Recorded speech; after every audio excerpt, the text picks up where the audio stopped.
ఆ డాక్టర్తో విగ్రహానికి పల్స్ మరియు హార్ట్ బీట్ చెక్ చేపిస్తారు. డాక్టర్ చెక్ చేసి రాతి విగ్రహానికి పల్స్ ఎలా ఉంటుందండి, లేదు అని చెప్తాడు. ఆ తర్వాత ఆ మహానుభావుడు బీజాక్షర సహితంగా మూల మంత్రాలతో విగ్రహానికి ప్రాణ ప్రతిష్ఠ చేసి ఆ తర్వాత మళ్ళీ చెక్ చేయండి అని చెప్తారు.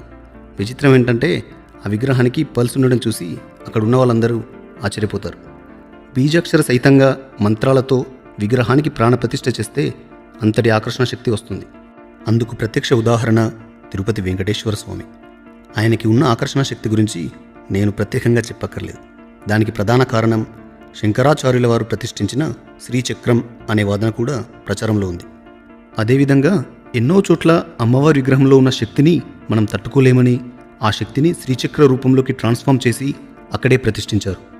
మనలో చాలామందికి తెలిసిన శ్రీశైలం బ్రహ్మరాంబిక అమ్మవారి దగ్గర కానీ, బెజవాడ కనకదుర్గమ్మ దగ్గర కానీ మీరు ఇలాంటి శ్రీచక్రాన్ని చూడొచ్చు.